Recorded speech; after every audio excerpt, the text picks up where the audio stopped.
Welcome to season 11 of our curling podcast, Two Girls in a Game. Our show has our insights and opinions on our favorite sport with a hint of humor and a little gossip on the side. Curling, we love it all. The game, the players, the drama, and the controversies. Stick with us and you'll hear all about it. This podcast is for entertainment purposes only. Listener discretion is advised. And remember, play nice, everyone. It is episode 10, season 11. Mary, I'm back. Ah, you're back. You're back. Yes, yes. Where were you? Oh, just a tournament. A little tournament in Mississauga.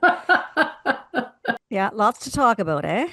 We certainly have a lot to talk about. Actually, I'm so overwhelmed. I don't really know where to start because that was a lot.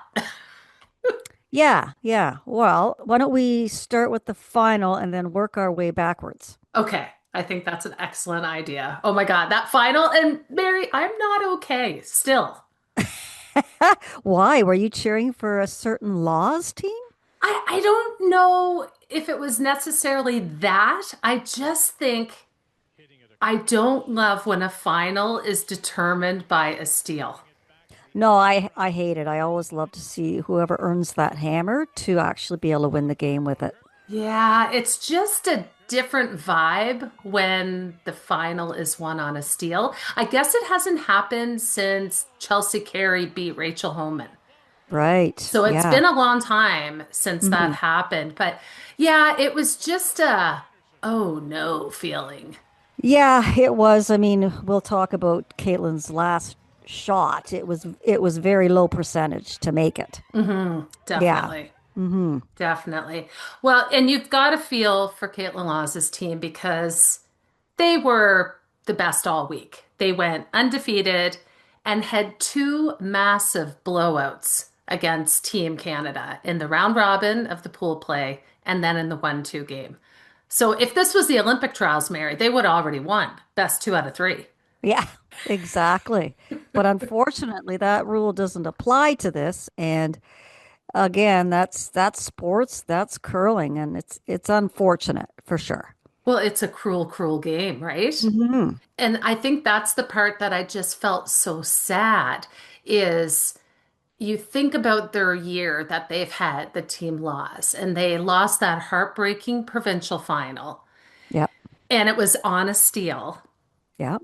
And they did not qualify for the playoffs for Olympic trials because of a last stone draw shootout in the last game. Mm. So this team has kind of had a lot of heartbreak this year, and not just this year. I think the quad in general wasn't what they wished it could be. No, definitely not. They thought when they put this team together that they would have a lot more success, but then they also were having babies during that time period, and I don't know. I think it surprised a lot of people that that team had not been getting better results in the last 4 years, but they sure put it all together in this tournament. Now, mind you, they had one player change as well. Yes, Laura Walker came in at second stone since Jocelyn Peterman is over at the Olympics. And she seemed to fit seamlessly into this team. Not only is she cute as a button and the same size, but she Right. played phenomenally. Yeah, they all make me look like a giant, quite honestly. They do. And Um, me, a literal giant. yes. You probably don't even want to stand near them, right, Oh, Lori? absolutely not. I'm like No. the Amazon woman. Like, Jesus. Yeah, it's downright frightening, Oh. honestly. Yeah, Laura Walker, she really played well. Now, remind me, okay, I know she's done really well in mixed doubles, Yes. but the last, say, 4 or 5 years in women's play, she skipped, She correct? did, yeah. And Yeah, she did have a good run at one of the Scotties. She made playoffs. yeah. She was at the Scotties I was in 2020 as well. So Hmm. yeah, she's had like a lot of opportunities to get there and to do well, and but she just really fit solidly into the lineup, and I thought she played incredibly well. And it must have been nice for her. She's a Scarborough girl. That's where she was raised, and so Hmm. I'm sure she had tons of friends and family around. So it must have been a really fun experience for her, and it Yeah. just seemed to give this team like a kick. Yeah. Sometimes a little change is just what the team needs, and they really seem to play extremely well all week. Yeah, they did. And like I think Selena, well, she got an All-Star award. And I don't know if Caitlin did or not, but my God, Caitlin was on fire all week. Yeah, she did not get an All-Star award, but yeah, she really played well. It's probably the best I've seen her play in a long time. And you're right when you say like, yeah, on paper the curling achievements probably weren't what they hoped for when they put the team together 4 years ago. But you have to look at the broader picture and they've added to their family. Caitlin's had two children in the squad. So Hmm. they've had success. It's just in a different way. Right. Yeah. Well, okay, so let's talk about the final. So after Laws beating Anderson, like you say, twice in this tournament before the final, um, started out to be a little bit of a different vibe because it seemed to me that in the first few ends, Anderson was definitely seemed more in control than Laws. Well, I would say it was a decision made probably prior to even stepping on the ice. They took a way more conservative approach to the final. And I think it was because they just got shellacked the last couple times they had played Laws. And I think they tried to go after her in those games. And, Hmm. it all comes down to draw weight. And if the other team has it and you don't, Hmm. you're going to give up a big end. And that's what happened in the 1-2 game. They gave up a four-ender in the first end. So I Yeah. saw right away that Team Anderson went, okay, let's ease our way in a little bit and maybe suss out if there's any nerves on the Team Laws side. Hmm. And from what I saw, there was because they didn't go after Team Canada right away. They kind of Yeah. played conservatively with them. And I Yeah. wondered, ooh, should they have just kept doing what was winning when they played them? I know. It's just so hard. And we sit at home watching this on our TV. And if everybody could feel what they're feeling, this is the Yes. thing. And yes, they've had a ton of experience, especially Caitlin. She's won two Olympic gold medals. She's won the Scotties. She knows what it's like to play in a huge game. Hmm. But it's still so hard to control that brain of yours, Hmm. to control your nerves. You always just have that little asshole in your brain that's saying something negative Well, it's or that little causing it. seed of doubt, right? Yes, And I yes. think you get nervous and it's on national television. It's in front of thousands of people live, and not for anything. A lot of the playoff games at the Scotties were not good. Well, So, I'm going to talk about that, believe me. Yeah. yeah, so I think you really feel a bit of pressure to bring a good game to the crowd, to the TV audience. It's quite something. But I did wonder right away when they kind of leaned into the conservative approach. And then all of a sudden there was a draw for one to the forefoot, and Caitlin came short, and there was this early steal. Yeah. And then I felt like in the fourth end, Caitlin decided to play a double for two that maybe was a bit of a low percentage double. She could have drawn for her one to tie the game, and it resulted in another steal. And then I Yeah. thought, uh-oh, they are in trouble because Hmm. they're down by two. Yeah. Yeah. I know. I was on the fence about that call about yeah, she could have drawn for one, but I don't know. There's, that's again in my brain. I often hear it saying, "Take a chance." No risk, no reward. So, Hmm. and it was only going to be for a steal of 1 point. So I wasn't. totally against her throwing that Hmm. shot, and she'd been making such great shots all week. So Yeah, anyway, yeah. It yeah, it felt like it was a little out of desperation, and it wasn't like a scoreboard call, because a yeah, scoreboard call would be, okay, you know what? Let's make sure we get our one. It's a 2 point swing if you give up a steal. yeah. And if you can force to the one and fifth end, I think you seize control again in the last half of the game. Anyway, it was such a roller coaster of a game, because Hmm. then all of a sudden in the sixth end, Anderson flashes a shot and Caitlin has a draw for two. So now they're up, what, or tied? Oh, they're tied. They're They're tied. tied. Yeah. Yeah, they're tied. And then out of nowhere, in the seventh end, Anderson tries the really difficult double and blank and ends up giving up a steal of one. And then I went, oh my God, Caitlin's team is going to come back. They're going to win this game. All of a sudden, they're in control. Yeah. Yeah. So they're Oh my gosh. up one playing the eighth then. Um, eighth and ninth then. By the way, there was five blank ends in this game. Yeah. Yes, I did notice a lot of blank ends. And there was a Yeah. couple, like in the first end and the third end, that they were just running the rocks up and down. It Yeah. was, yeah, it was an interesting strategy for sure. Well, and then, well, I thought Laws had it in the tenth end. Oh my Like, God. They oh, played a perfect end. They yeah. played just a perfect end. And I thought the same thing. Maybe Caitlin's last rock could have been a couple feet deeper. I'm not sure, a foot deeper to make that that crazy highlight reel Well, it angle didn't. raise. Yeah, it didn't matter. She stuck it right on the Oh, foot anyway. So what a shot. yeah, like that was a, she could see probably half the rock Yeah. and angled it right in onto the Laws shot, and there all of a sudden we're going to an extra end. Yeah, fantastic line call by Val Sweeting, and Yeah. they just showed why they are five-time champs. I Like know. it's wild. It was wild. I really did think the game could have been over, but then I sort of said, okay, if I were them, I'd be going, okay, worst case, we're going extra end and we have the hammer. And that's what ended up happening, because she made a Yeah. piss cutter of a shot. Yeah, she really did. Yeah. And And then then yeah, that kind of Caitlin's last, well, her first shot in the extra end was a killer. She was trying to draw a tap. I feel like the whole end wasn't great. Yeah. Right from the Yeah. get-go, right from lead rocks on, they were in trouble.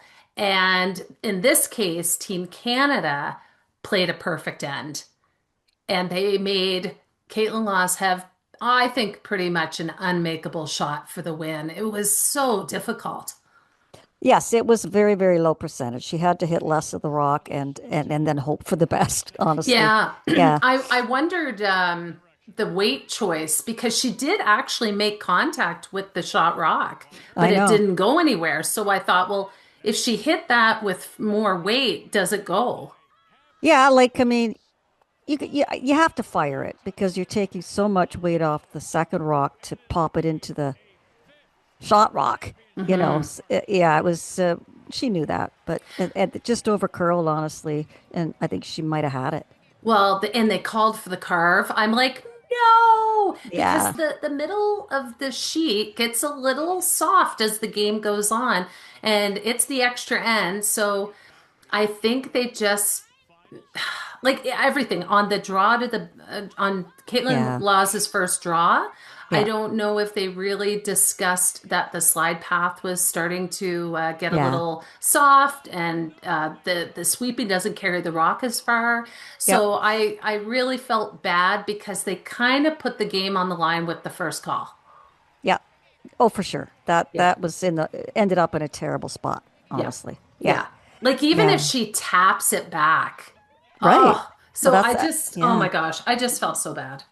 Well, yeah, and then so I love to see a good celebration, and it definitely was a good celebration by the Anderson team. Yes.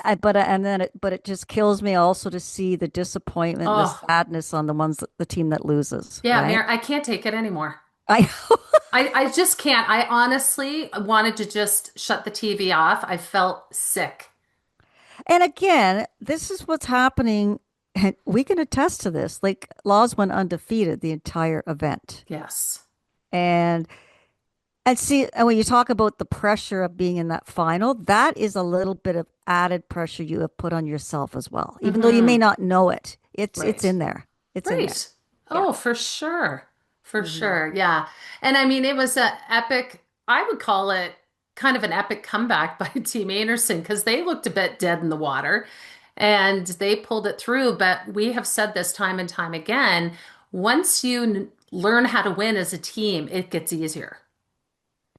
Absolutely, it gets easier. I've said Yeah. it. It's just, you got over the hump. You get over that Yes. hump, and then you're good to go. You're going to win Yes. a lot. Yeah. Exactly. And they have. They really have. Like, Yeah. I can't believe it's quite shocking to hear Shannon Burchard is now tied for all-time Scotties wins at 6. Yeah. And Val and Carrie have 5. And of course, it's Carly Burgess's first. So that was big for her because she's been in that final a couple times and has Hmm. lost. So Yeah. that was exciting for her. But I think the most shocking stat I had heard was that Caitlin Laws has only won one Scotties title. Yeah, and I knew that. I had thought of that during the week. I'm like, she just it just seems like she's won so many because she's won the Olympics. Yes, she was so Yeah. busy winning Olympic golds for sure, Right. Yeah. Yeah. which is no small feat. But No. yeah, and then the fact that she hadn't been to a final in 11 years. Right. Like, that's Wow. wild to me. That just blew my mind when I heard that. Yeah, that is Yeah. shocking. It is really, really shocking. Honestly, it was a game for the ages Yeah. because it was such a roller coaster on both sides.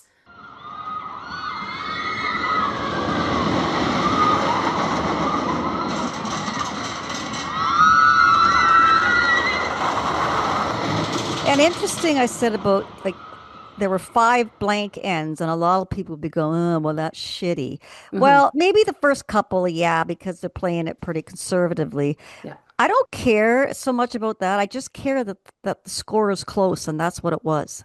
Well, That's all yeah, that matters. you do want a nail biter. Yes. Oh But yeah. here's what I want. I want a nail biter and I want both teams to win. This is what's happened to me. I don't know, something's changed in my brain and I just can't bear to see people lose at such a massive event.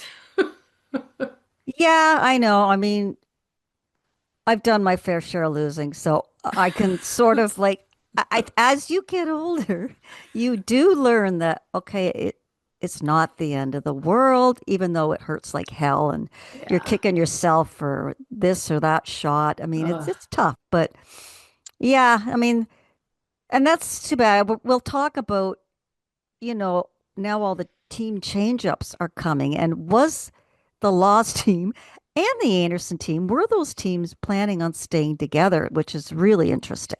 Well, this is what I'm so intrigued at because I do suspect that there's been some chit chatter Yeah. on both of those teams about what to do going forward. And I think, are they able to just put that on the shelf for the Hmm. week and come out and play their brains out and try to win a title? And then if they do win the title, then what happens? Like, it's so intriguing to me this time of year. And in fact, like, I kind of forgot too that Selena and Kristen had played with Carrie Anderson before. I did too. And I was like, what? Wait a Yeah, minute. yeah. Yeah. And Yeah. they had lost the national final to Jennifer Jones with Shannon Burchard. So I'm like, there's just way too much happening here for my little brain to take it I all know. in. I know. My God. I know, it's just crazy. So, yeah, then what does that mean going forward? And do we potentially not need Team Canada anymore because there is so many good teams that maybe that just puts added pressure if they were planning on making changes for the next quad? I don't know. Well, I don't think Curling Canada cares about that. That's their problem. That's the team's problem, really. They'll never get rid of Team Canada. Yeah. I Yeah. don't And think they're so. like, we're giving you funding and so much money. You better Yeah. be staying together. Yeah. Yeah, exactly. All right. Well, you know what? Now let's go back to the beginning of the playoffs. How's that? Yeah. Okay. So let's go. let's go beginning of the playoffs. Top six teams make playoffs, Okay. right? Yes. And I'll tell you, you look at that draw, and it's like I don't even know how to figure this out. It takes a bit. Hmm. Yeah. But okay, so the first playoff game is Friday afternoon. Okay. Yes. And this is two games that are going on. Yeah. Can I just go on the record that I hate the playoff system? Yeah. Yeah. I, Yeah. I I just find it so confusing and convoluted. Yeah. And you're going from six teams to four teams. And those afternoon games are just seeding games. And I just think there's no drama. You're Yeah. just seeding for a place in the final four. And I just Yeah. think it's not very exciting for the casual fan. It's not exciting for me, and I'm a diehard fan. And I just find it's a bizarre system. Yeah, Very complicated. because those two games on the Friday afternoon, nobody's out of the competition, whether they win Yeah, or lose. It's just to put them in their spot in the right. playoffs. Yeah. Yeah, there's no Yeah. drama. No, there's no drama. So we had Team Laws played Team Black and Team Anderson played Team Peterson in those Right. games. Yeah. So Laws beat Black and it wasn't because I want to talk about whether the games were tight or controlled or complete blowouts Right. because that to me is a storyline right there. Hmm. Um, so the Laws against Black, that was a fairly tight game. That was a good game. Yeah. Anderson beats Peterson, and it wasn't a blowout, but it was Anderson controlled the game. Yeah, I And agree. honestly, when you see a team even just controlling it right from the beginning, that is kind of, I would say, the viewer loses a little bit of interest because they Yes. kind of know where this is going, right? Exactly. Yeah. Yeah, there's no back and forth, back and forth. It's just Right. kind of, so that, yeah, like you say, that was not very, probably not very exciting for the Yeah. fans. Yeah. And then, so Friday night, Oh God, Friday night. oh, frig, that was a disaster. It was a disaster. The fact that there was two games on Yeah, and the place was near capacity and yeah. the two games were just terrible. They were both blowouts. So Black playing against the young Stevens team from Nova Scotia Hmm. and Sturmey against Peterson. Right. And both at one point, the score was 9-2, both Yeah. games. And they had to play what, minimum of eight ends Yes. Yeah. for TV and because people have paid good hard-earned money to come to these games in Hmm. person. And basically they were both games were just kind of going through the motion. And that was, yeah, that was very sad. And I think that's the day, no, it was in the afternoon game where I texted you from the parking lot. And I said, I've been driving around this effing parking lot for half an hour Yeah.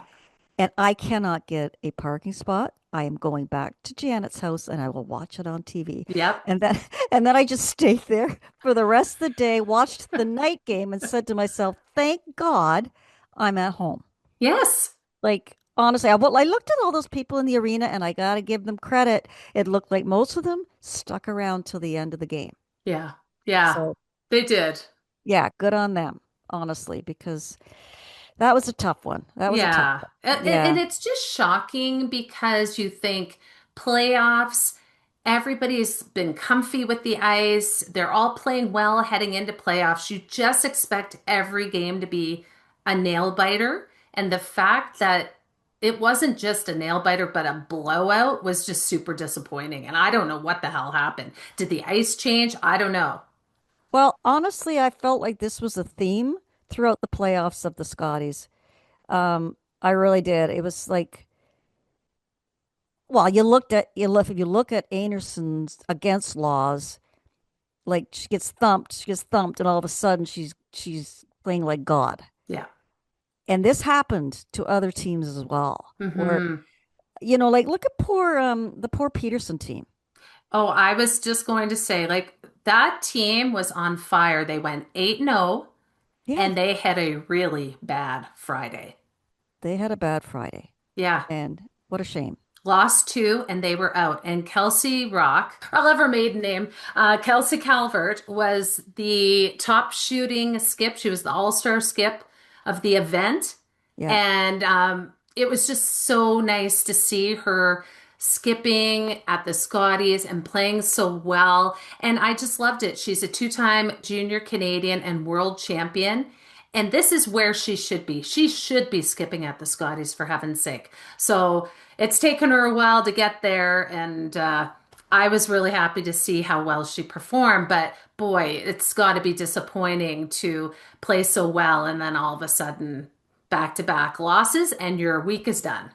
Well, and that's sort of what I'm trying to think how this is possible. And we've talked about curling being a game of inches, and there's always luck involved. And one shot can just change the whole outcome of an entire game. Hmm. And but it's like you say, like Peterson pretty much dominated all week, and then to just go boop, done. Yeah. Like it's just I don't know. Well, I mean, I was thinking, how they've tried to make curling more engaging for the fans by bringing the three rock, then the four rock, then the five rock rule, the no Hmm. tick rule. Are they going to have to come up with something else now? Because of these, sometimes these playoff games are a write-off. And like if it's the only game out there, at least round robin, you got other games to watch. Right. But if it's the only game out there, and like you say, people pay big money Yeah. to go to the game. Yep. It's always a risk, though. You go to a NHL game, I suppose it could be the same thing. Yeah, You for know, sure. And you probably pay 10 times the cost. But or more. it's just, yeah, I think that's why I've always been a big fan. If I'm going to go to an event, I prefer the opening weekend and then to the middle of the week. And then I kind of like to watch all those one-off games at home Yeah. because that way, if they're terrible, I can just turn them off. Yeah, yeah, it's true. My little brain can't handle four sheets at the same time.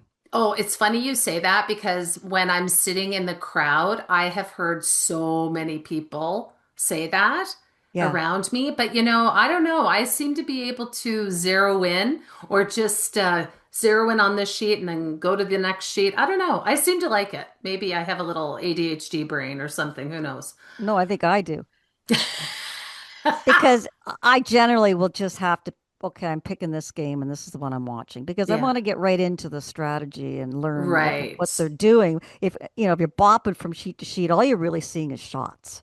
Right. You need to do what my mother-in-law did because my mother-in-law came up for the week because I was supposed to accompany her the entire week to Yeah. the event and hang out with her. And it turns out like I wasn't able to do anything. But my husband and my daughter came with her almost every game, and she wears like the headset so she can listen to the commentary, and Yeah. that helps her focus in on the one draw. Right. Okay. So what did we do? That was Friday night. Yeah. Saturday. So Saturday Saturday. afternoon, that was the 3-4 game. Right. Yeah. Sturmey versus Black. Right. Right. Now, that was a tight game for the most part till about the eighth end. Yeah. And And then I then think it went off the rails a bit. kind of Sturmey kind of just determined she's going to win Yeah. this one. And Yeah. yeah. Yeah. So here's another storyline that I think is interesting is the Black team. Hmm. And this is just kind of something you notice.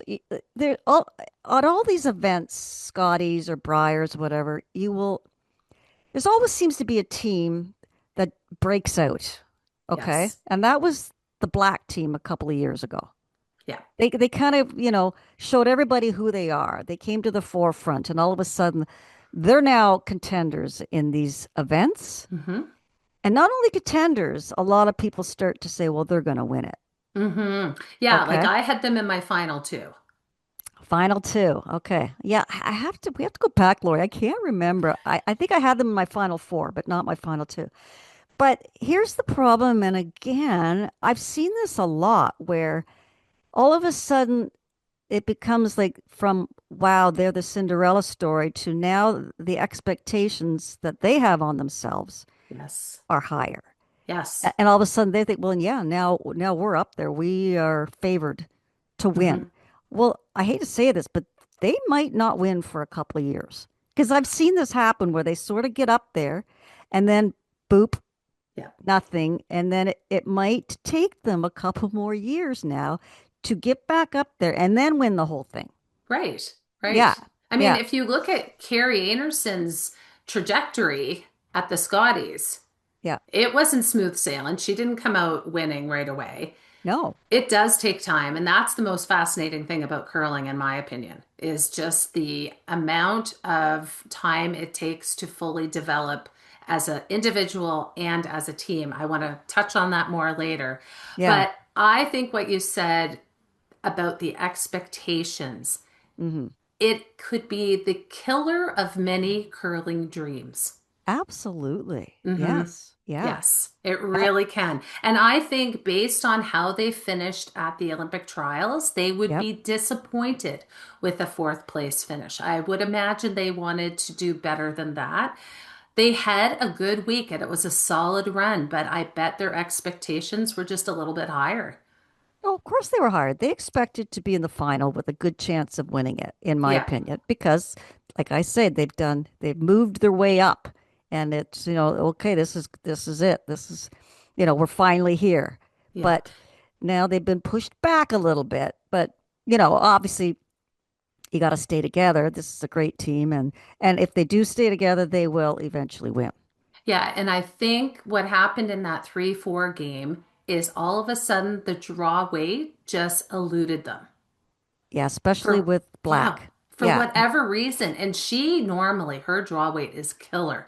So Yeah. that's why I'm saying normally in playoffs, you're the only could be the only sheet out there. Sometimes the ice can be a little straighter, a little faster.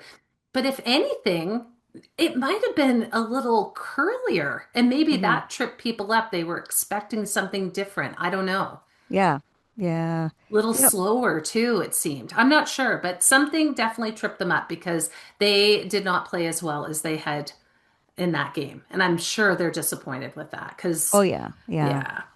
And see again, that's sort of the theme there. Like the Black team, that's not really what you would expect from there. It's almost like they got tripped up. And same Hmm. with the Peterson team, they got tripped up. Like Right. it's like, well, what's happening there? Is it the ice? And it's true. Like if you play on ice and it's consistent all week long, and then you get to playoffs, which sometimes, especially if there's only one sheet going, the ice will be different. But you've already locked that draw weight in for the Hmm. whole week, and it is really hard to adjust in a big game like that if it's changed. Yeah, yeah, it's so Yeah, true. Like you almost have to be open to the idea that you're playing at an entirely different different. event each time Exactly. you go out. Yes, it's true. And It's I true. do think like sometimes we curlers, we want to be spoiled a little bit and we want those same conditions over and over and over again. And let's face it, that's part of the whole ice management, and it's really a key part of the game. It is, but I think it sucks because in other sports, well, in other sports, your conditions are the same all the time. Well, Like say, let's look at golf though. The greens can get no, firmer, no, golf softer. exception, yes, Yeah. and the weather, Yes. yeah. But if you look at tennis, if it's an indoor Hmm. venue, pretty much what you're playing on all week is going to be the same. Right. So, so to me, curlers have a little, and golfers that they have to be extra talented to Oh, deal with for that. sure. For sure. Yeah, The conditions can be very challenging, absolutely. And yeah, then there's things that are definitely out of their control, like the humidity and all the different things that go yeah. into ice making. So yes, it is a game of resilience. Oh, for sure, yeah. Yeah, and I think you have to be super adaptable. Yeah, and you've got to be able Mm-hmm. to pivot. And whoever can catch on quicker Yeah. is most likely going to end up winning these games. Mm-hmm. And then if we get into the semifinal with Yeah. Sturmey and Anderson, I mean, that was another blowout. Well, it was Anderson controlled it, yeah, throughout the most, and then I think they got a five in the ninth then. So Yeah. yeah, yeah. So again, another, Sturmay's going along quite well and then makes that semi and not so Yeah. much. And then not Yeah. so much. And Hmm. what a steady, solid year they've put together, this team. Like they won the pre-trials, they went 4-3 at the trials. So they tied for third place, but because there's no tiebreakers, their week was over. They got eliminated based on LSD. And then now they've gotten third place at the Scotties. So they've had a solid, solid year. And not to mention, she is growing a human being and she's 7 months pregnant for heaven's sake. Yeah, God, good for her, honestly. Yeah. Like Yeah. I can't imagine the No. exhaustion alone, Yeah. honestly. Yeah.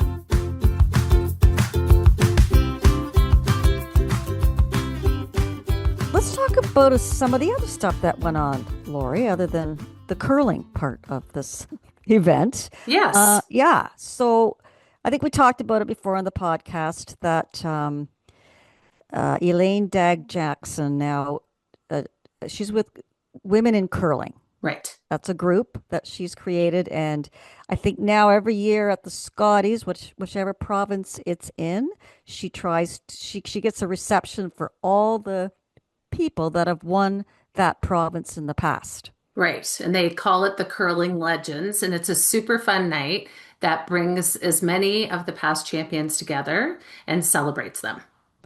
Yes, so that happened the first Saturday night of the event, and Right. that was amazing. I guess, we have such a big province, and we have a lot of winners in the past because well, it was very, like, it's hard to win that competition two, three, four times, right? Right. So a lot of different people, because there was a lot of good teams in Ontario, have won it. So um, we had 5 decades represented at that reception. I know it was so fun to reach out and find all the people over the years who have won and realizing that we had people from back to the 1980s Yeah. attending this event. I just was so happy about it. It was really, really fun. And thank you. You did a lot of work. You did all those cute little bags, gift bags for everybody that you didn't have to do. Oh my gosh, Yeah. that was like I love to do stuff like that. Yeah. And but I'll tell you the franticness of me trying to finish them because again, I wasn't expecting to be there. Yeah. I just was expecting to attend that night as a former past champion. So I thought I'd have all this time. Meanwhile, oh my gosh. So I'll talk about frantic at the end, but I had a lot of fun making them. Yeah. Yeah. Well, they were very nice. The chocolate was delicious. Yes, and I had a felted ornament, a felted curling Yes. rock, and I made a homemade sugar cookie in the shape of the curling rings. Yes. Yes. And I think I had some lip balm in there and some hand cream. I can't remember what else, Yeah. but it was really fun to put them together. Oh, and some Scottish tissues, of course. Of course. Of course. Yeah. No, that was great. And just a couple people that stood out to me that I want to mention Okay, at do tell, because I wasn't able to attend the event. I came up for 2 seconds to say hello. I know, yeah. Um, well, like we say, back representing the decade in the 80s, we had Yvonne Smith and Jill Greenwood were Oh there. God.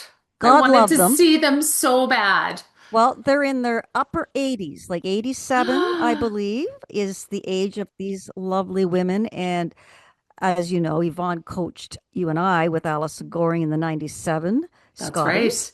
Um, They looked fantastic. They're a little slower to walk, but they have canes. But honest to God, they Oh, looked fantastic. It was so good to see them. yes. And here's what I really noticed about, like, people age much better these days than I would say 20 or 30 years ago. Because I swear to God, everyone there looked the same. Well, I thought the same thing when I came up, and I obviously wasn't able to spend much time, but I took a quick peek around and I thought, Jesus, everybody looked so good. I recognized everybody right away. Yeah, me too. It was amazing. And really fun to see Kim Gillard. Yes. And I will say that that little bugger is prettier now than she was 25 years ago. She's aging backwards like Benjamin Button. Yes, she is so pretty. And I was lucky enough to play one year with Kim. Yes. And She is one of the nicest, sweetest people you will ever Yes. meet. She has no ego, Yeah. none. She's just a doll. And her mom, Mary Gillard, who says she listens to the pod. What? Yeah, she Oh goes, my oh, God. she goes for her walk and she listens to it and she laughs. Oh Yeah, my God. Hi, Mary. I know, right? I'm very honored. Oh, so am I. So am I. Wow. Yeah. And I got a great story to tell you a little later, but my great friend Patty McKnight, Yes. who came down, she lives up in Northern Ontario now, and she obviously she played for Anne Merklinger out of Ottawa. They went to four Scotties back in the 90s, and she Yeah. came down and she's like, Mary, are you staying overnight? Like, what are you doing? I'm like, I don't know. So we ended up just let's just go, let's go get a room at the Holiday Inn and spend the night. And we have to go to the Patch because Yes. that's what we used to do. So, and one more funny note, I guess they did put us all on TV. TSN, they did Oh, a good. broad shot of us, but I didn't think I was really on until people, when I went to my league, go, "Hey, Mary, saw you drinking a rum and coke up there."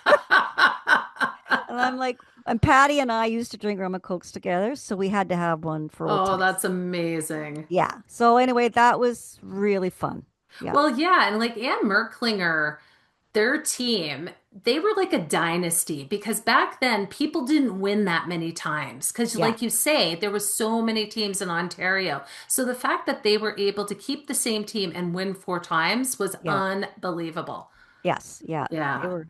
Yeah. Well, it was nice. I saw Allison Goring at the patch after we took a sweet little pic Yep. together and caught Hmm. up a little bit. But yeah, I wish I could have spent a bit more time and to say hi to everybody. But I'm so glad it went well because yeah, I was a little bit stressed Yeah. about Yeah. Yeah. that. But it Yeah. seemed to go well, so excellent. And I got a few nice notes from some of the Oh, good. attendees to say how nice And it was. well, what was great too is we got to stick around and watch the evening game, which happened to be your team, Ontario, against Anerson.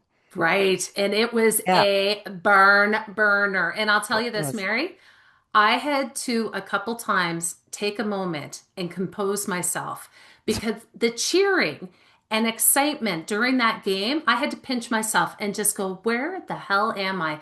I had goosebumps. I even had little tears come to my eye a couple times because people were so excited. There was so much, yeah, it was just awesome to be a part of that experience, honest to God. And I swear the girls could have and maybe arguably should have beaten them, but they Yeah, were so happy. It was a really good game. It was on national television, their yeah. first time being featured. I was so pleased and proud of them. Oh yeah, and yeah, we were doing some cheering up there for sure. Haley made back-to-back doubles Oh, yeah. in one end in that game, and the crowd was going nuts. It It, was really it fun. was the loudest I think we heard all week, Yeah, actually. And so much so that as the week kept going, we kind of were craving that same intensity. And it yeah, never quite got to that level. Like that was the most intense of any game that we were playing. yeah, yeah, Oh, but it was something. What a burn burner. And they had to take two in the last end and they did. And oh yeah, gosh, it yeah. was just it was a crazy game. Lots of fun and it was just a really cool experience. Oh, for sure. Yeah. Yeah. What did you think about the fact that this was the first Scotties ever to be held in the GTA? Yeah, I had to think about that. I was like, I know they've had worlds in the area. Hamilton Yes. had the worlds. No, you're right. Yeah. And I think they were a little skeptical, a little worried because sometimes the bigger the city, Mm-hmm. the less the crowd. Because Right. I guess there's so many other things to do.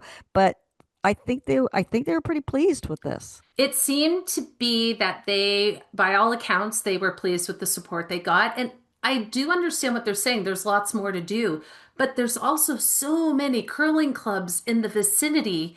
And then you Hmm. have all those people that are curling fans. And even if you can get a quarter of them out to support it, Yeah. it should be a big number by the end of the week. And if it wasn't for the damn Snowmageddon, Oh, Jesus. Yes.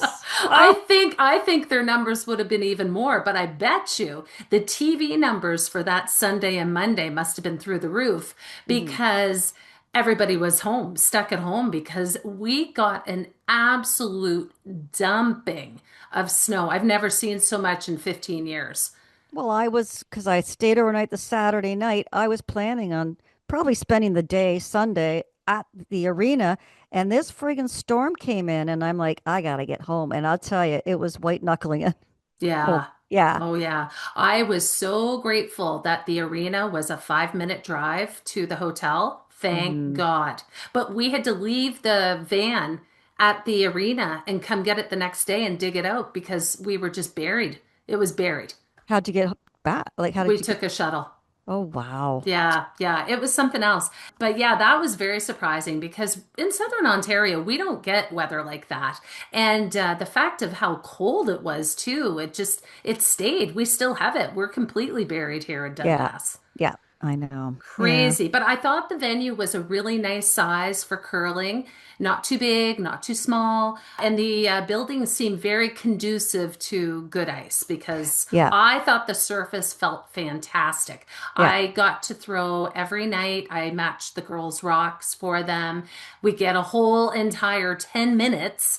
And basically, you throw the pairs as quick as you can, and hopefully, you get four really good pairs and you might have chance to rethrow a couple pairs and that's it. By the time I was done, Mary, I was huffing and puffing. It was crazy. Yeah. Yeah. That's a Jeez. lot. But Yeah. considering they have two 9-minute practices, a 10 end game, sometimes even extra end, and then Hmm. you might be the first practice or second practice, and the ice is still enough, like there's still enough pebble on there to match the stones. I was pretty impressed.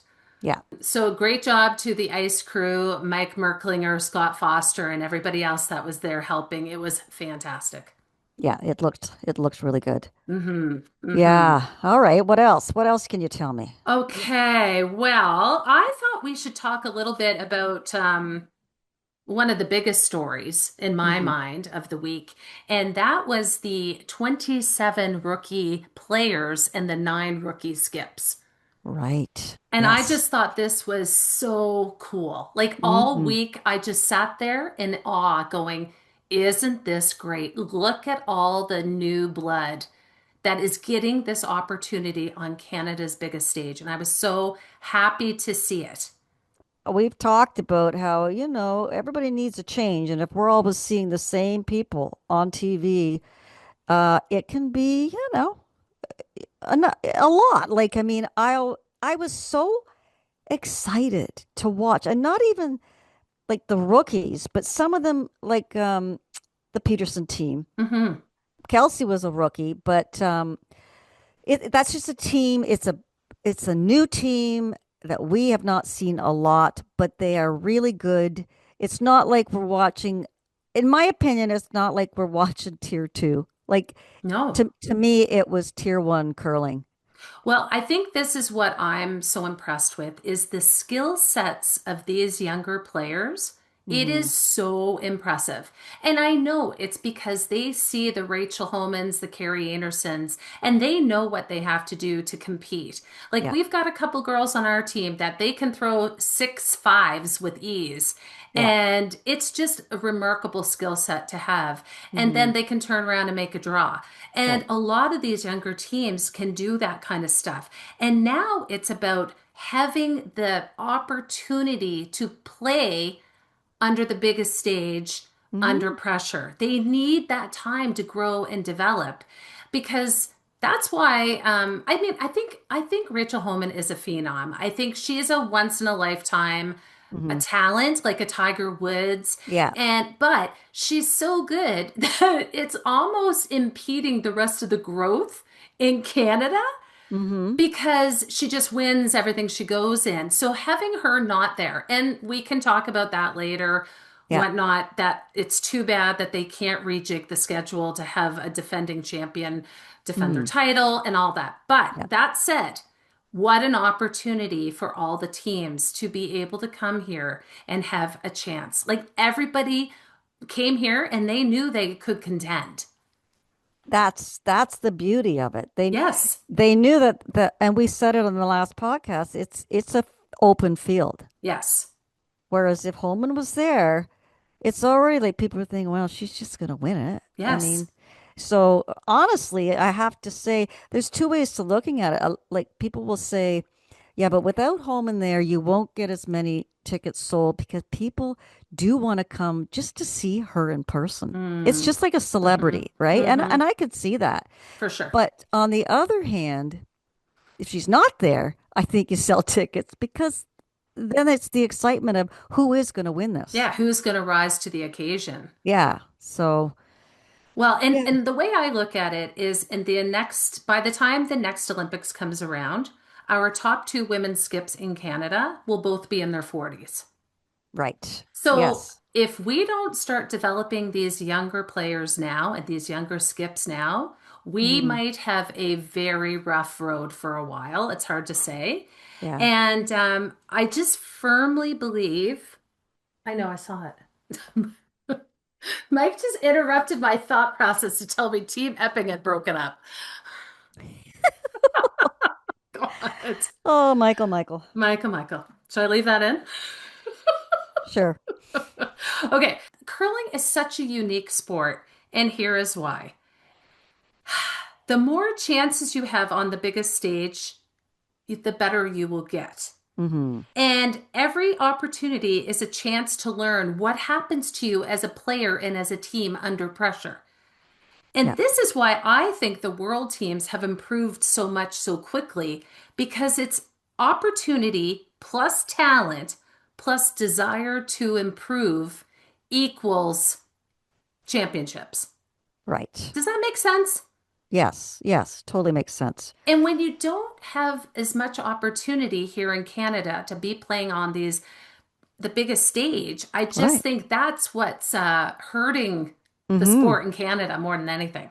Right. Makes total sense. Yeah. Hmm. So Yeah. Canada's just such a big nation. It's got so many great players, and there's only so many opportunities for these teams to play. It's interesting when we talk about the rookies. Like, for instance, the little young Quebec team. Yes, And the first big shocker was is that they beat St. George to get out of the province. So right. people are like, whoa, whoa, whatever. But you see them playing at the Scotties, and you're like, holy shit, Yeah. these little girls can play. Yeah, and then you understand what they're bringing to the table, and it totally makes sense. It's the same with the team Forsyth from New Brunswick. They're really young, I think like 21-ish, and they beat Andrea Kelly to get to the Scotties. And they're going Exactly. to be the real deal in years to come because, again, opportunity plus talent plus desire to improve Yeah, equals championships. right. And then there's, which I don't want to mention, the Stevens team. Yes, no, mention them all you want. And I I think know. it's amazing. She is a past Canadian junior champ. Yeah. And absolutely, the more chances, and she's in Nova Scotia, she could get there a lot of times. So, guess what? There's Hmm. more opportunities for her. And they're only going to continue to improve if they Yeah. decide to do so. Yes. Let's hope they decide to do so. Yeah, yeah. Yeah. So Yeah. it's funny about Homan because, like you say, on one hand, it's disappointing she's not there, but on the other hand, what an opportunity for everybody else. And I would say, I think it took a hit, curling took a hit in Ontario with the women's teams because so many of them just decided to hang it up because they knew they couldn't beat her. Right. Now, having those CTRS spots has really opened up Yes. the provinces that have those high ranked teams, Hmm. and that's a good thing. So, that said, I would love to discuss the pools and the pool system. Okay. Yep. Okay. Like on paper, what did you think about the two different pools? Before the competition began, because like I say, these rookies that we just talked about, we look at their name in the pools or whatever. They're brand new, they're young. We're not thinking, oh, that's going to be a tough team. Do you know what I Hmm. mean? Hmm. Now we know, but we didn't when we looked at these pools. Right. But if you do look at the pool you guys were in, you've got Laws and Canada. Um, and then you've got Nova Scotia, the young team. You've got Armstrong, young team. Campbell, uh, Reese Hansen, young team. Territories. So yeah, that one would probably be considered a tough pool. Yes. The other one, Peterson, Black, Sturmey, they're all tough. Skrillex, they're tough. Sharp, that was one where we were like, you don't know. You don't know No. where she's gonna land. I don't know, Lori. I'm not sure. Mm. Do you Yeah, I know what you're saying, and I'm kind of with you, but I would say I still think our pool was really tough, and it's because the two teams in the final were both in our pool, and yeah. only three teams get through. And I think, my goodness. So then I was trying to understand how did they figure out the pool system? And they base it on a couple different things. And one of them is the CTRS teams from last year get seated high. Mhm. And I think, in my opinion, what could help maybe make the pools a little more equitable is if they based it as soon as the last team qualifies for the Scotties, is to take this year's CTRS and do it based on this year's because they had Skrillex in this field, for instance, ranked number 2. And last year they had a hell of a year. I will give them full credit. They played Mhm. fantastic. They had a great year. This year, not so much. So to see them ranked number 2, it's I think it threw a few things out of whack, Mhm. perhaps. Mhm. And then I think the other thing they do that's a bit odd to me is they have Team Canada always has to be in the same pool as the host province. And that made our pool quite hard. So Mhm. I think if they just maybe, I don't know, did it over a 1 year CTRS total or a 2 year CTRS total, something, I just feel like there could be a little bit of tweaking. I think it's a good compromise with the CTRS teams and the members associations being represented. I think it's the best they could do. And there's Right. too many teams to have anything other than 2 pools. It's just, I wish we could make these pools a little more equitable. And because they don't move on to a championship pool anymore, Yeah. it's just a bit disappointing because had we had the old system, our team would have went ahead into the championship pool with a 5-3 record. And then we would Right. have played the top 4 teams from the other side. Yeah. And hey, I would have been all for that. That would have been Hmm. cool. But Yeah. they don't do it that way. We already touched on the playoff structure. Weird. And but I just think based on who landed in the finals, we sort of had our work cut out for us. And then we can just talk about the friggin' Hail Mary that Taylor Stevens made to get that Hmm. spot in the playoffs. It was spectacular. It Yeah. was a spectacular shot, and full credit to her for making a very difficult. She had to basically just touch a piece of it, and Yep. she did, and it was fantastic. That's the kind of drama, though, that I wanted to see in every game of the playoffs, and it's a shame that it kind of ended with that final game of round robin. Yeah, I know, because that was something to see. Right. Bec- yeah, your team was actually you had given up a four-ender. You were Oh down, and all of God. a sudden, Yeah. because of what Stevens made not such a good shot, gives you a steal of three, and all of a sudden you guys are leading. Yeah, talk about a whirlwind because you go from basically being a little bit, well, this isn't going our way. And they were playing fantastic. I think Taylor Stevens was playing 100%. Her team was like to the forefoot, like they just were unstoppable. And yeah, one missed shot in the ninth end, and you go from being down the entire game to all of a sudden being up one without. Like, talk about a Yeah. mind F. Yes. Yes. Honestly, and that was the game. I was actually there and I was sitting up on the media bench and there was a pile of us up there. And when that settled and you guys stole three, you should have heard the gasp Oh, from the me media too. bench. Me too. We all went, yeah, our arms were in the we were all looking at each other like, in shock. In shock, Yeah, absolute shock. It yeah. was something else. Like, again, I just couldn't believe that that happened. I couldn't believe that we were a part of it. It was drama at its best. Oh, such good TV. It was such good TV. Yeah. But full credit, full credit. And you know what? I cheered just as loud as everybody else when she made that last shot. And this is the part of me that is, it's mind blowing, Mary, is I'm just so happy to see people make their last shot. Like I Yeah. think it's so, I don't know, I've changed. I really Hmm. have changed. Yeah. I have changed and I'm a better person for it.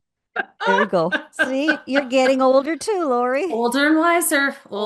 wiser. Yes, Yeah, yeah, yes. yeah, yeah. And I would say, like, in our pool, the team that I was a little bit surprised at was Team BC, Taylor Reese Hansen.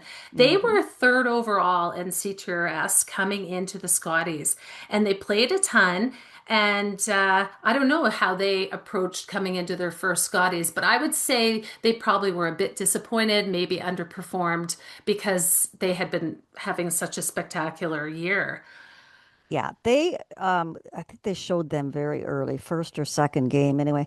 And they had lost, I think, their first couple of games. They just I just feel like they just felt a little nervous. Mm, They didn't perform up to their level, and I really do think that they just were not 100% comfortable at the beginning of the week. yeah, Yeah, yeah, that's could all it be, was. Yeah, could be. And then yeah. Skrillex on the other side, they finished respectively 5-3, didn't Hmm. make playoffs, and Kayla Skrillex did win the Sportsmanship Award, so I saw that. Can we just back up a little bit, a little side story Yeah.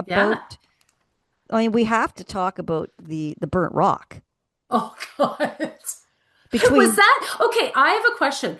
Was that the biggest drama of the whole spiel? I would say that's up there Yeah, because for I didn't sure. really see anything else that was lighting up social media. That was the only thing I saw. But mind you, I wasn't looking a ton. Oh, it was again good TV. Like when stuff like that happens, this is gold, right? And it's not it's so everybody knows the story. It's Sturmey against Skrillex, which I have to believe after watching all this go down that there's got to be a huge rivalry between those two skips. Well, they're Th- similar in age and they're from the same area. So yeah, exactly. I think there has to be. I think so. And yeah, it was just a very interesting situation where I actually sat back and go, I'm not sure who's in the right here or Yeah. not. So basically, sweeping a rock that's a draw that they're trying to get it on to bite the button. This is the Skrillex team's rock. Hmm. And then the front end, the sweepers sort of backed away. It was near, you know, and then Sturmabe got in there because she's allowed to sweep if it hits the tee line. Right. But then Skrillex got back in there. The Skrillex second or lead Yes. bumped the broom, Sturmey broom to burn the rock. Right. So then it's like, oh shit. Well, now who actually is in the right? Who's in the wrong here? Yeah. And then what happens? I know. I know. And then, okay, so that all happens. They sort it out. But then the post game interview by Sturmey, that caused a lot of ruckus Yeah. So on, tell me a bit about that because I didn't really hear it. well, of course, the reporter, that was the first question about that, and I can't say it word for word because I can't really remember. But Sturmey said, "Well, I'm not going to be nice about this," and she insinuated that there were some mind games going on out there from Skrillex team. Mm. So that's when I say, "Oh, they've gone back a few. Like there's been a rivalry here, I Yeah. think." Yeah. There could be more to the issue because Yeah. I think what it sounded like was that Team Skrillex maybe wanted the official to make the call and put the rock where they thought it would be. Hmm. And I just don't think that that's a possibility. No. I No. just don't. And so it is Skrillex stone. They have first Yes. access to the stone. Yeah. Even if So they happen to back off and then go back in, yes. it is still their rock. Yeah. Yeah. Yeah. And you could argue till the cows come home of where that rock should have landed had it not been touched. And we watched the replay a couple times, and I didn't really see it making a big move outward or upward, but I don't know. I No, honestly don't know. no. And that's the problem, is you'll never know. But here's the ironic part about it is that I don't know, Sturmey kind of insinuated that Skrillex might be kind of like a someone who plays games out there, mind games, and then who wins the sportsmanship award but Skrillex. Oh, Did you not think of that? I did not think of that. Oh Oh. my God, Lori. When she got the sportsmanship award, I'm like, well, this is really ironic. Yeah, that's so interesting. I know. She seems like a very pleasant person. I had a lovely conversation with her sister Yeah, after the competition was over, and I don't know, who knows, eh? Like, right. Yeah. but I do think it's a lot to put on the official, and I'm sure she didn't want to touch that situation with the 10-foot pole. Speaking of officials and polls, did you see when the official dropped the measurer? I think it was in our game against Canada. I I did. Yeah. almost lost my mind, Mary. I have so much pent up PTSD over these officials dropping measures from our Yeah. situation at Senior Canadians. I'll Hmm. never stop thinking about it. Yeah. And I think it's a hard thing to drop, is it not? Like it has to be sideways. It's balanced quite well. So Oh I don't know. gosh. Yeah, This I is didn't. just crazy. So luckily Yeah. it didn't impact anything. It didn't hit anything this time. Yes. God. I just can't. I can't with it. Oh my Yeah. gosh. Yeah. I do have to tell you a funny story that happened to me. It's kind of Okay. embarrassing. But, my family came to so many of the games, and I have to say, I have never had family support at an event like I Hmm. did at this one. And it was so cool and lots of friends too. So I just loved every second of it. But yeah, to be able to have my mother-in-law there and my husband there and my daughter there. And so there was one game where she wanted to come down and say hi, but there was so many people in the way, and this one guy in particular, and my husband couldn't navigate her around him. So I Yeah. thought, okay, I'll just jump over the board so I can go give her a hug and say hi and whatnot. Hmm. So no Hmm. big deal. And then I heard them call for the first practice. Like I say, you only have the 10 minutes. So I was like, oh, I gotta go. And I went to go back over the boards. I hooked somehow my foot, went somersault in the air, landed with a thud. The measuring stick went flying. It was a resounding crash. I was so mortified. I jump up immediately. I'm okay. It was so bad, Mary. Oh, Lori. Oh my Lori. God. I thought, holy shit. Anyway, I was fine. I thought I was fine. I was like, is anything broken? Did I hurt anything? Hmm. It felt okay. I wasn't sure if it was just adrenaline, but I'm telling you, my life flashed before my eyes. I think Um, that would have hurt the eagle more than anything. oh, I was just glad the cameras were done Yeah. Oh man. because it was an epic wipeout. Epic. Oh well, at least you can laugh about it, Oh my right? God. Well, you got Yeah. it, right? You just have Yeah. to. It was just mortifying. Oh. The worst part about the whole thing is we didn't even have first practice. We were on after that 10 minutes. So I had lots of time. But I Yeah. think I just panicked when I heard them say first practice. Oh God. Anyway. Oh dear. You were asking about the biggest stories. There was one other one that I wrote down here. Oh, The good. the front ender on the Stevens team, can't remember. I think it was the second. Oh, speaking of falling. Yes, she hit her face, burnt the rock, hit her face on the rock. Oh She my could have God. broke her cheekbone. I know. I wanted to see her the next day because I'll bet you there was a shiner A there. shiner? Yeah, I Oh, the poor thing. wonder. I Yeah. wonder. And honestly, my first thought was back to when Gushu fell on his face. And Yeah. I just felt so sorry for her. And I wondered, oh my gosh, like I hope she doesn't have a concussion. I hope somebody's watching her through the night because that was an epic wipeout. And I have Yeah. fallen on a rock before with my ribs, and Yeah. the pain is unbelievable.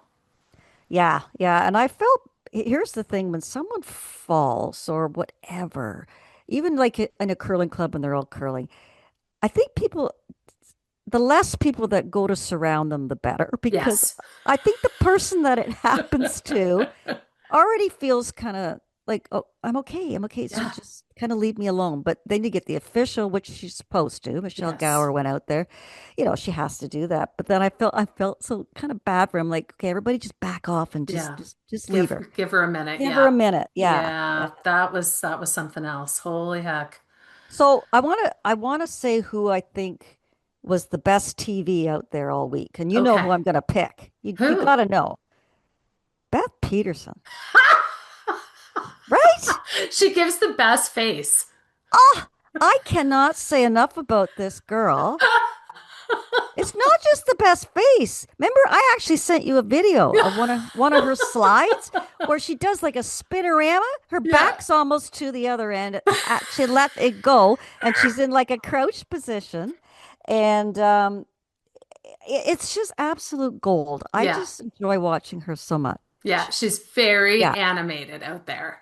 very animated, and and Yeah. and her and Kelsey complement each other because they're complete opposites, just like you and Polar, me. polar opposites. Yes. And they must get along just as well.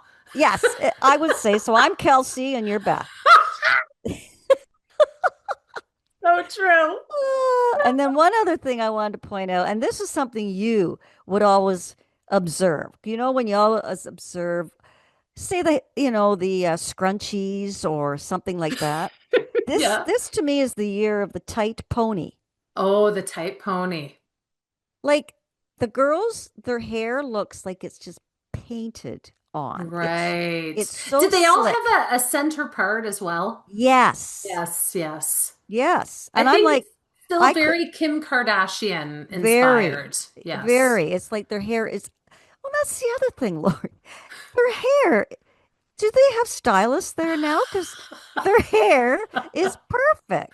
Yeah, I can tell I'm from a different generation, that's for sure. Oh, like Carly Burgess with the pigtails. Oh, yes. They're absolutely perfect. Yes. I was wondering, does she do them? Does one of the girls do Right. them? Does her mother do them? Who Right. does her hair? Because you're right, it is perfection. It's perfection. A lot of the girls, their hair was perfection. Yeah, yeah. I just, when I went out to do the practice with the girls, I just would take my hair, throw it up in a messy bun, and yeah, it was something else. Yeah. God. Yeah. I'm certainly don't subscribe to the slick back pony and Well, I couldn't pull that off. oh God.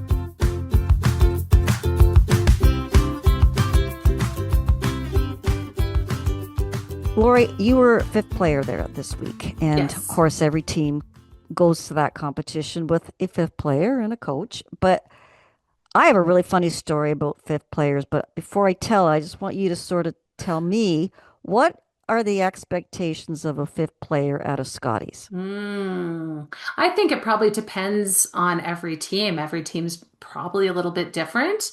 I mean, it's mostly support. You're there to support the team members and do all the little things so that they can just concentrate on their performance.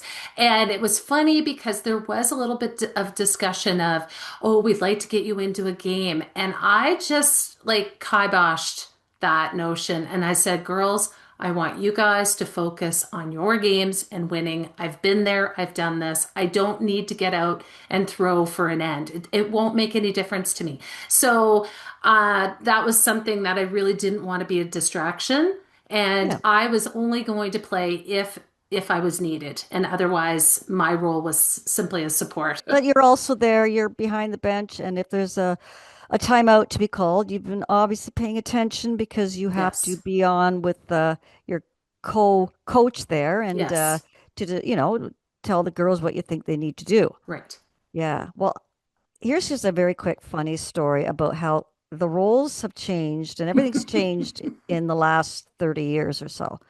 Because going back to my friend Patty McKnight, like we said, four-time Ontario champion with Anne Merklinger. When I won to go to the Scotties in 1995, it was with Alison Goring and Christy McCready and Diane McLean, who's now Diane Gushalak from BC, and Hmm. myself. And we had to take a fifth player. And we chose Patty McKnight to come with us. Oh, nice. Yes, Patty obviously had tons of experience, but Patty's also a really easy person to be around. She's lots of fun. She's so nice and very knowledgeable. Right. But she reminded me of a story when we were up there having a couple of drinks, and she and I did not recall this, but she says, do you remember the time? So this was the Thursday. We'd been playing since Saturday, so we're 5 or 6 days in. And what you have to know about Patty is she's also very social, and we also know that going to a Scotties or a Briar is a very social event. And I think it absolutely killed her that she just kind of had to focus on us and, try not to focus on the socializing. So Right. it comes to Thursday afternoon game. We're in it and we're discussing a shot, what we're going to call, what we're going to call. And Christine apparently says, well, maybe we should call a timeout and get Patty out here. And Patty says to me at this thing, she goes, God, I'm so glad you didn't call a timeout. And I said, why? She says, because I wasn't there. Stop it. And then I say, well, where were you? She says, in the bar. And I laughed my head off. I'm like, you were in the bar? And she said, well, I was just going to the washroom and I ran into someone who says, come on in for a drink. Oh And, my gosh. and I just laughed my head off because it's her. And I said, can I tell that story? She says, yep, no problem. Oh, that's so good. And how would you ever see that now? No. No, in fact, here's what's crazy is Mary, I feel like January flew by and I couldn't actually believe that it's February because I don't know where January went. And it's because all I did for the last month is eat, sleep, and curl and watch curling. And there's been nothing else. And it just Yeah. went so fast. All of a sudden I'm like, wait a minute, why is it Groundhog Day? It's not February yet. Yes, it is. So somehow the world just sort of fast forwarded and I felt like I was just in the same day over and over and over again. And funny that you say that story because I talked to Lisa Savage at the qualifiers, the senior qualifiers this weekend, and she was commenting on how her and Mary Gillard were saying how much it's changed because they didn't even sit on the ice. They were in the stands when they were Yes. with Maryland's team. And she Yep. said Mary was drinking a glass of wine. See? Yeah, so I Oh went, my "Oh my God. gosh."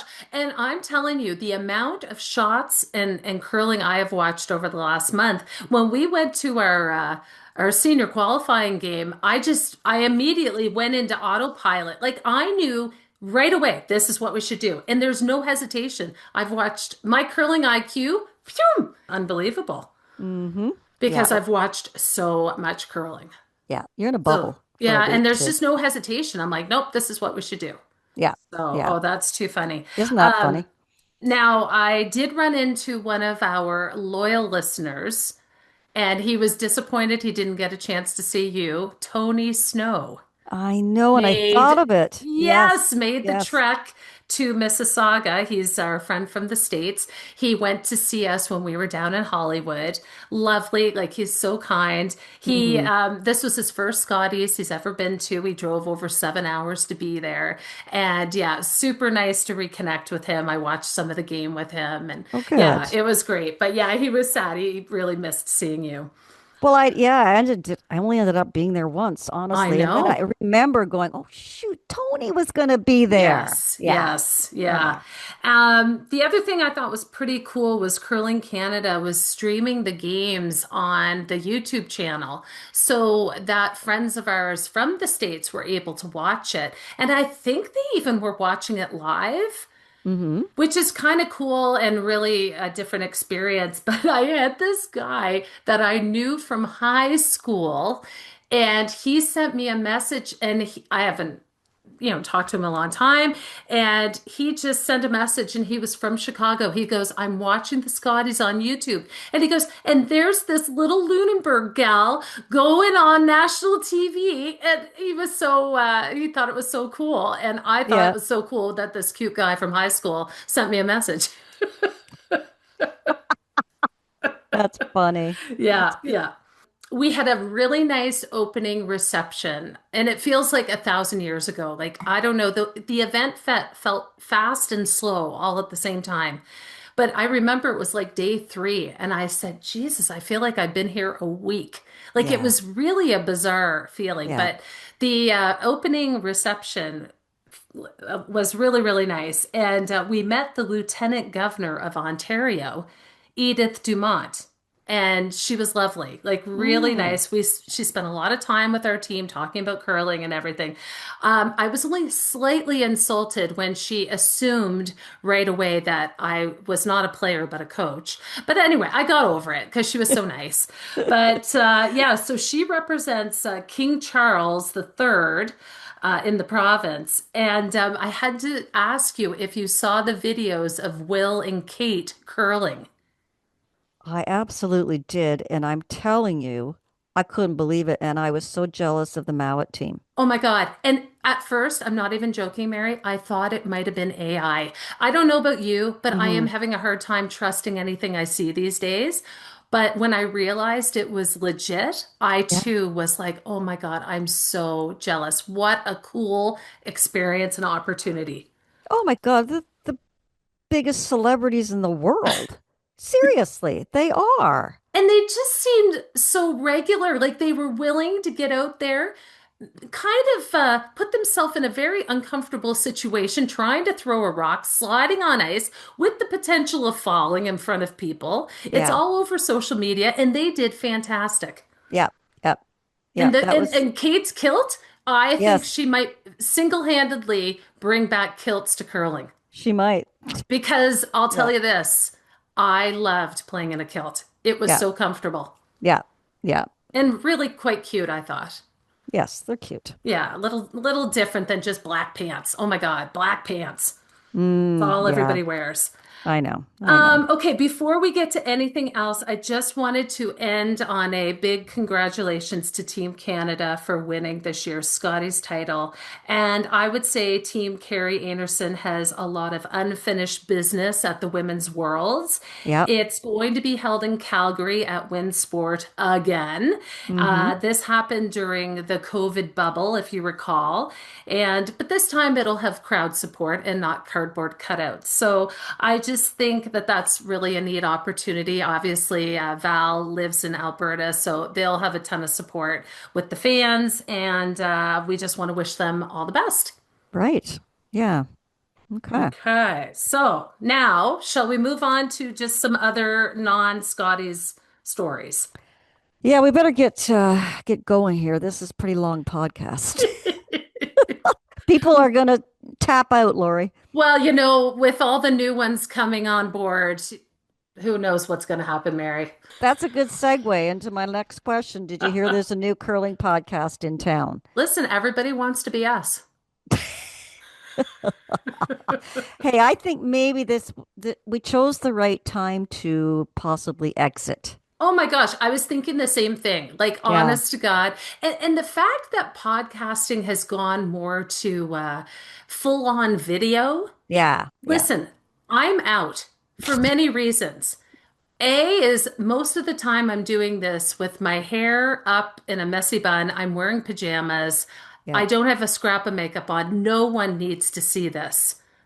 Well, you would have had to doll yourself up Oh if you were God. gonna do it. And that's just not me. Like, honest to God, I have a face for radio, and I much prefer the way we do it. So you're right. If everything's heading in this direction of video, video, video, I'm out. Uh-huh. I'm so happy to pass over the reins to the likes of Jen Jones and Brent Brent. Lang. Yeah. Yes. So I think it starts this week, and it's not even going to be just about curling. It's going to be about life as well. Well, Hmm. they seem to have a very good life. According to her Instagram post. Like, it's perfect. It's picture perfect. That's all I'll say. I feel like our brand, Mary, is we're a little bit messy. and Yeah. not perfect. Yeah, Right. our brand is just a little bit different, and that's okay. And I think there's a place for everybody. And having somebody like Jennifer Jones doing a curling podcast likely would only bring new fans to the genre, and we might even pick up a few Mm. strays if they decide they like curling podcasts. They might look for other ones, and we've been around for a long time doing this. Well, it's going to be interesting because there's at least, well, five, six pretty major curling podcasts that get a lot of listeners. Hmm. So this is going to be interesting. Like you have Kevin Martin's podcast, and now that Jennifer's coming in here, I think it's going to be interesting to see, the numbers where they're going to land. If Hmm. the true curling nerds will listen to them all. 100% they will. Yeah. Yes, Yep. yes. I will be slightly bitter if they figure out how to monetize a curling podcast because we have tried this for 11 years, and yeah, I wouldn't say we made too much money off of it. Well, believe me, they're monetizing it. Well, why? I just don't understand how. Well, we'll never know. We'll never know. Well, here's the thing I'm most proud of, Mary, is we've put out, I don't know, over 200 episodes. We are closing in on 500,000 downloads. Wow. And that's just based on our platform that we have with Lipson. That doesn't include the curling news. It doesn't include Sports Illustrated. I have no Hmm. clue what those numbers are. I just know our numbers that Yeah. we look after. Yeah. I think that's pretty goddamn impressive, and I'm really proud of us. We would be rich, Lori, if you had charged 1 loony per listener You're right. And you per said that download. right from the get-go. What if we just charge $1 a listen? Yeah, I know. And I was Oh. like, no, we're not doing it for the money. We're doing it to give back to the curling community. Yeah, Like, nice guys finish last. There well, you this go. is what I have learned in life. Oh, Yes. for sure. But Yeah. I wouldn't change it. Like I would not change it. I No, think me neither. it was always a labor of love and a hobby, and I'm super proud of everything we've done. That said, I do have to laugh about these sort of big names coming up with these podcasts because thank God we don't depend on getting interviews because my guess is it's going to be harder and harder to get people to come on podcasts like yours and mine versus the big name ones. Like they're going to only want to go to those ones. And so thank God we're okay, comfy, just doing us. Well, it's funny. Someone I was sitting with on the media bench did say, "No, you guys don't do interviews." And I said, "Well, we actually did a ton of them, and we've had, really good top level curlers on over the years." I said, "But we just started thinking they're already being interviewed on other podcasts, so I think we just stick to the fun stuff."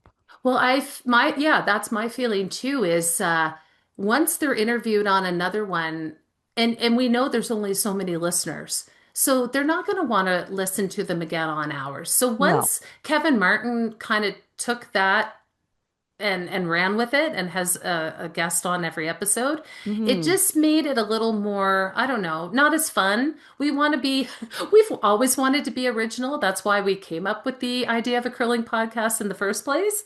So yeah, we let those guys kind of take that part of it on, and we've just kept to the hot topics and all the fun stories and the big events, and I think it's okay.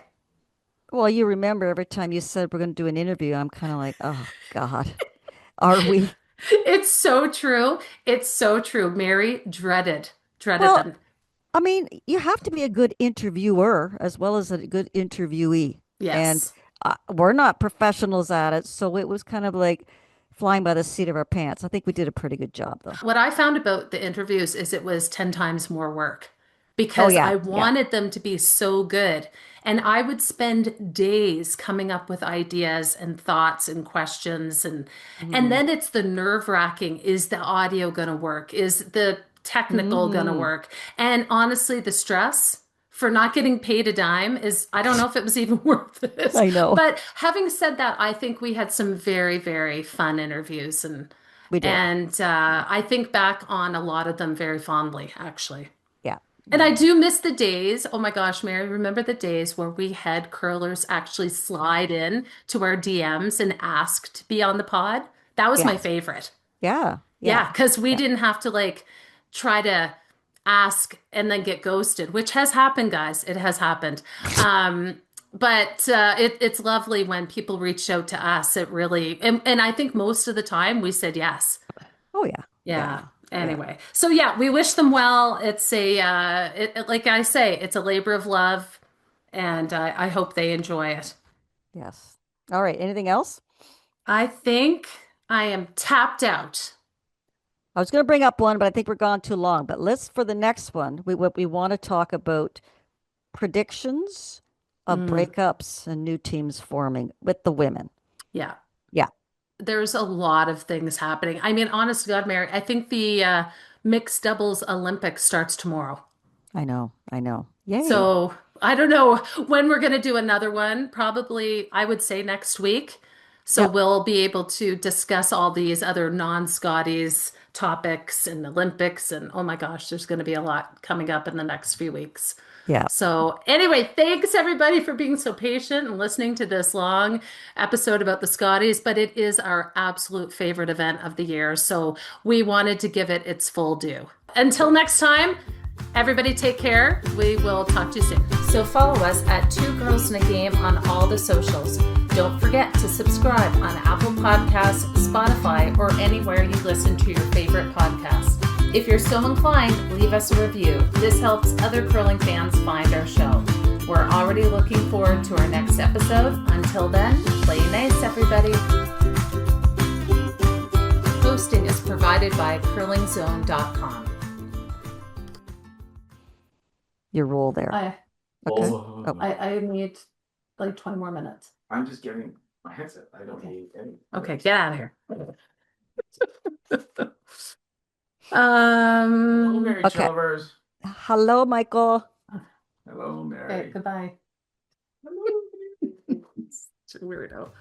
Uh.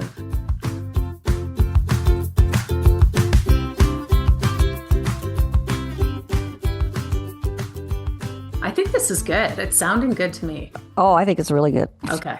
Yeah.